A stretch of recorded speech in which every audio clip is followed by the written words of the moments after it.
Coming at you with another edition of Conversation Collage from Wenatchee, Washington, the Apple capital of the world. Hi there, Ken Johannesson at your service. Nice to have you aboard. We're going to focus on education on this edition of the podcast, and specifically the diversity in education and how to maybe close the gap in that regard. And we'll also have a little thought about innovation and what needs to be done to renew innovation in the United States. That'll be coming up in our mid-piece. But first, let's talk about the career trajectories of black males in preschool through 12 education. There's a new white paper out by the University of Phoenix and the National Network of State Teachers examining that subject. While students of color make up more than half of P through 12 classroom populations in the United States, a shortage of teachers of color has been a decades-long dilemma, and the shortage is specifically alarming among black male educators who make up less than only 2% of the teaching population. Now, we talked about all of this with Dr. Kimberly Underwood, who is lead author of that white paper and also the research chair at the University of Phoenix for the Center for Workplace Diversity and Inclusion Research. She discussed the research, she discussed this white paper, and how the lack of diversity impacts students. Dr. Underwood, hello. How are you? I'm fine, and where are you today? I am actually in Washington, D.C. A white paper that has been released or is being released dealing with the lack of diversity in our nation's classrooms as far as teachers are concerned. I remember when I was in high school years ago, and I think I can only remember one teacher of color in my high school. Have things gotten any better in the last 40 years? It's interesting because, as I reflect on mine, the first time that I think I had one teacher of color, and then as far as black males, I didn't get a black male teacher until my PhD program. And so I don't think that it has changed. If we look at the numbers, specifically teachers of color make up 20% of the teaching workforce. And then when you talk about black male educators, it's only 2%. And that number has stayed static for some years now. Why is there a shortage of black teachers of color? What's causing this? Within the white paper, we specifically talked about the leaky classroom pipeline. And specifically, what are the challenges that prevent, black male students of becoming teachers. And so the first one is, and we've kind of talked about this, if you have not seen a black male in a teaching position, how do you know that that's a viable position for you? So how do you dream about what you don't see? Mm-hmm. And so then also looking at, the overdiscipline of students of color. Factors around standardized testing and the bias within that. When we talk about, looking at, that prison to the school to prison pipeline and the over sentencing of students of color, it's kind of a challenge there. And then looking at, bias and how are decisions made about, who's determined to be gifted, who's determined to have challenges, and how is that assigned, and then how does that eventually impact, someone's opportunity to go into higher education to be a teacher. Those are the challenges there. And then getting into teacher preparation, that's a whole nother animal. Mm-hmm. What are the experiences there? What are the challenges around making it through testing to become teachers? How do we talk about adequate and equitable preparation of students of color? So, in looking at all of that, it does create this leaky pipeline. Mm-hmm. It does create opportunities where, students may choose other careers. And we specifically, know that teachers are underpaid for the valuable and extremely important work that they do. It's one of the lowest paying professions. And so even if I do make it through, this pipeline, and even if I do make it through higher education, how am I going to effectively say that teaching is going to be a viable option once I'm done. Mm-hmm. You're essentially saying that the deck is stacked against the idea of black educators or educators of color from the very beginning. Absolutely. So how do we change that? Well, within the paper, we have talked about some successes here. And, not to in any way say that, this is the experience of every student of color going through the process. But, in looking at the initiatives that have come out of, the grassroots organizations, they've been somewhat successful. The HBCUs, I know Howard University had an extremely good program that was receiving some type of federal funding, but then, when funding goes away, then the program goes away. And so it becomes not just an issue of us looking at our individual social responsibility around this and what can we do within these silos, but I think that this is such an issue that we now have to start looking at this collectively and calling this a crisis.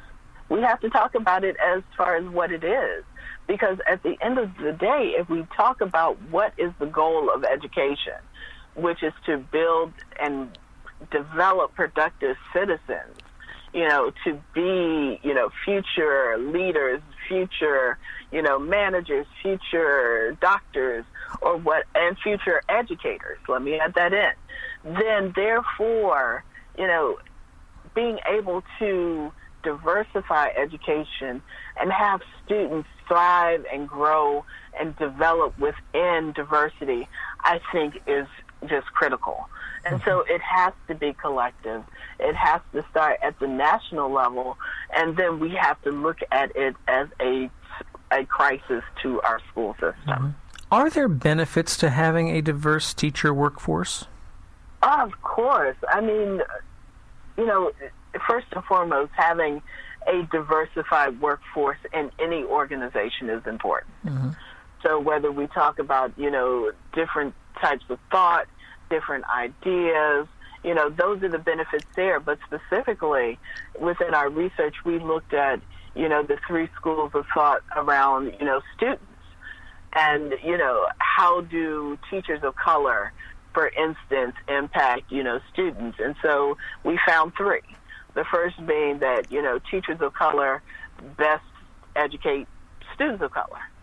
And then the second one was specifically, black male teachers are best for educating black male students. And then that third school of thought was that, diversity and, teachers of color needed to benefit all students. And I talked about that a little bit, and the value for all students of being able to develop as this productive citizen in a diverse environment. And so specifically, and I think that the research shows that there's value around each school of thought, as far as, benefits around testing, the value of mentoring, value in retention. But whatever you subscribe to, that's fine. But then also looking at the fact that in order to do substantial research around this, we have to increase that population. Specifically 2% of anything is not a large number. And so within our research, we're going in and we're specifically looking at, for the second part of this, what are the experiences of black males specifically in the classroom? Because there's not a lot of research there. It just seems as though you're saying that if black males or people of color are having a bad experience in the school system itself, they're not going to look positive on the school system, and they're not going to look at it as a career choice for them. We have to change the experience. We have to change the experience from the students at the student level from the very beginning.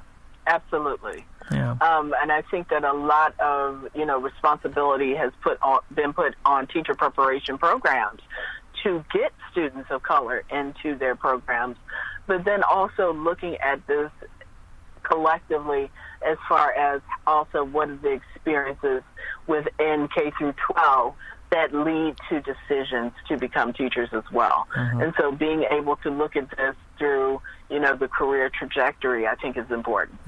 Dr. Underwood, I know I have to let you go, but I thank you for some time out. Thank you so much. Dr. Kimberly Underwood there, lead author of the white paper from the University of Phoenix and the National Network of State Teachers of the Year.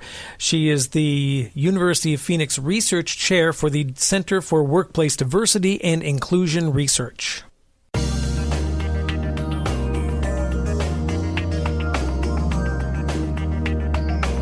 If you have not checked out our pages for this podcast on Instagram and Facebook, I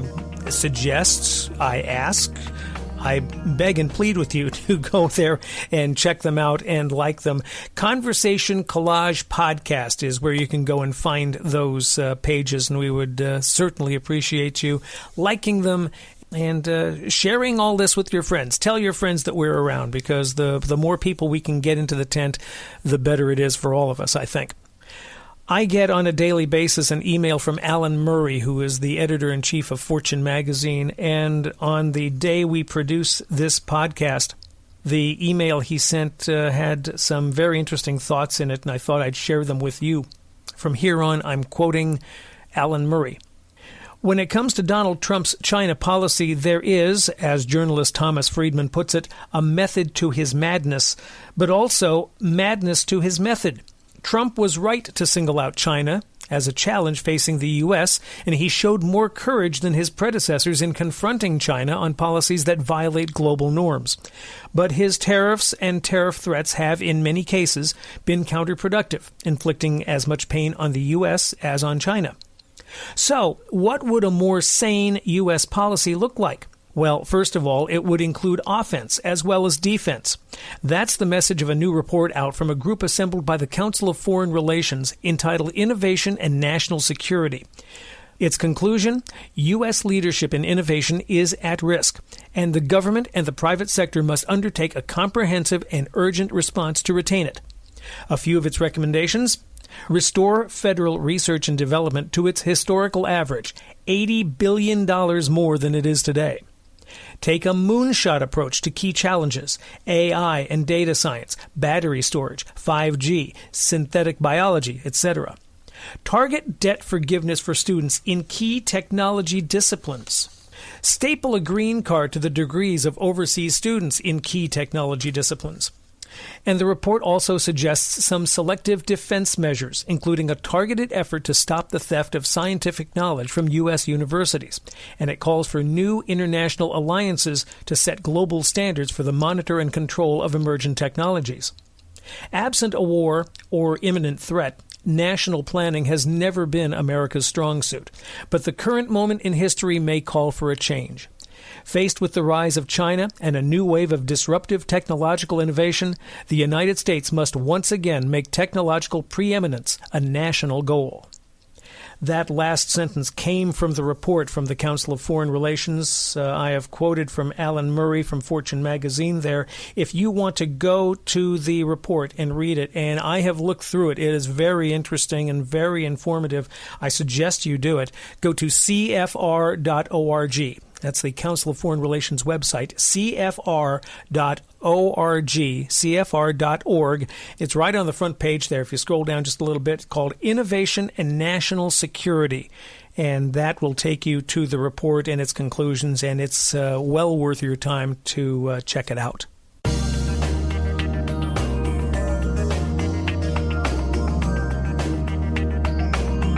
All right, back to education and diversity in the education sector. 1 in 4 American public school students are Latino, yet Latinos are underrepresented in the education workforce, including among education entrepreneurs who are important drivers of innovation. The New School Venture Fund invests in new, innovative public schools and early-stage education companies that help prepare students, especially those who have been underserved, for success in career and life. New schools struggled to attract applicants despite a strong commitment to funding Latinos. And the same patterns are found among many other education foundations with a stated desire to fund Latino education entrepreneurs, and new schools set out to learn why. They commissioned a national survey, augmented by a series of focus groups